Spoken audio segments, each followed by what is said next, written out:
Bom Dia Responde de hoje, aproveitando uma data, porque hoje é Dia Mundial de Alerta contra a Psoríase, essa doença de pele que atinge pelo menos 2% dos brasileiros. Vamos então começar a nossa conversa de hoje sobre psoríase com a nossa convidada, a dermatologista do Hospital de Doenças Tropicais, a doutora Maíra Yanhes. Muito bom dia para a senhora. Bom dia, doutora Maíra, bem-vinda. Obrigada pela presença aqui no Bom Dia Goiás. Gostaria que a senhora começasse explicando para o pessoal de casa, para quem não conhece, principalmente quem sofre já sabe o que é, mas explica para a gente o que é a psoríase, como que ela se manifesta. Então, hoje é o Dia Mundial da Psoríase, que é comemorado anualmente no dia 29 de outubro. E esse dia foi criado em 2004 justamente para conscientizar a população sobre o que é essa doença. Então, são manchas vermelhas na pele que tem descamação. Muitas vezes o paciente ele também pode ser acometido com dores articulares, o que é muito importante. E muitas vezes esse paciente ele sofre de um preconceito porque as pessoas acreditam que é uma doença contagiosa e na verdade não é. É uma doença crônica, ela não tem cura, mas ela não é contagiosa. Doutora, o que provoca, então, o aparecimento dessas manchas? Porque tem algum período que elas não se manifestam e, de repente, tem algum fator externo que contribui para desencadear isso? Então, na verdade, o paciente ele tem uma carga genética que contribui para que ele tenha, em algum momento da vida, a psoríase. Então, ele tem essa carga genética e, em algum momento, por fatores ambientais, fatores externos, que a gente não sabe a causa, e autoimunes também, ele desencadeia essa doença. Muitas vezes as pessoas falam que a causa é o estresse, e na verdade não é isso. Então, o estresse ele não é a causa da psoríase, a causa da psoríase é genética. O paciente ele tem isso dentro dele já. Mas assim, num dado momento, as pessoas no começo podem achar confundir que é uma alergia, que foi uma picada de inseto, que foi alguma coisa assim. Existe esse falso diagnóstico no começo? Sim, a gente tem vários casos de pacientes que apresentam que vão para o HDT, que é onde eu atendo psoríase, né, o Hospital de Doenças Tropicais, que é referência, e a gente vê vários diagnósticos errados, e o paciente muitas vezes ele acha que é alguma outra doença, uma dermatite, uma alergia, e aí ele vai tratando de forma errada. Voltando lá naquela questão do que desencadeia, o que faz com que a psoríase se manifeste de uma maneira mais grave, o Tiago está com pergunta aqui. Ele diz, minha psoríase está tão atacada que passou para as unhas, nada de remédio resolve. O que pode estar acontecendo que a pessoa não consegue controlar a psoríase? Então, na verdade, chega um momento em que realmente a psoríase, ela piora muito.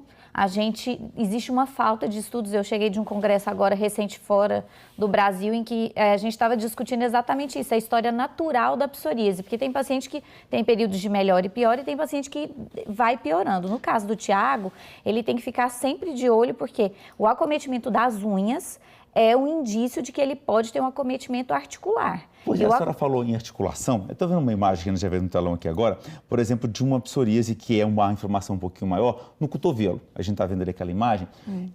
Por exemplo, quando a psoríase aparece num local como esse aí, ele pode afetar mais, de alguma forma, a movimentação, por exemplo, dos braços da pessoa? Assim, não. Assim, na verdade, a articulação ela está associada principalmente com lesões no couro cabeludo, na região sacral, que aqui é a região lombar, e também nas unhas. Essa é a relação mais comum dos pacientes que têm artrite psoriásica. Mas existem pacientes que às vezes não têm, assim, tem poucas lesões e acometimento articular predominante.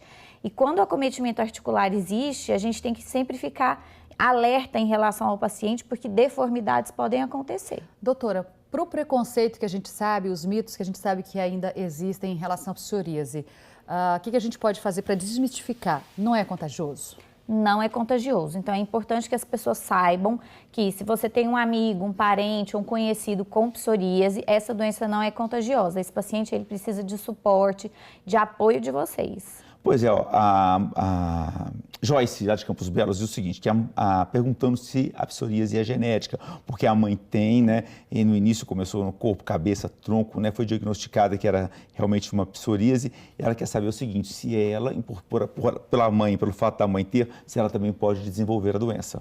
Sim, então pode acontecer, não é uma coisa, assim, não é 100% de certeza, obviamente, mas pode acontecer. Então, os estudos mostram que é uma doença genética, embora 70% dos pacientes não tenham história familiar. E a Joyce pode prevenir? infelizmente, não. A gente tem como... Eu acho que a prevenção, na verdade, ela acontece porque existem alguns fatores que podem precipitar a psoríase aparecer, principalmente o aumento de peso, o sedentarismo, ou seja, o paciente não fazer exercícios físicos, o tipo de dieta, uma dieta desregrada. Então, assim, todas essas condutas que a gente tem de uma saúde ideal seriam interessantes para aquele paciente que, por exemplo, tem uma história familiar de psoríase. Doutora, eu vou pedir então para a senhora continuar aqui conosco no Bom Dia Goiás, porque a gente está com uma relação aqui bem significativa de perguntas sobre esse assunto, Dia Mundial de Combate à Psoríase, então a gente vai voltar daqui a pouquinho a falar sobre isso. Doutora Maíra, pode ser daqui a pouco? Pode ser. Até obrigada. já, a doutora Maíra está aqui a postos esperando a sua pergunta, e-mail, QVT e WhatsApp.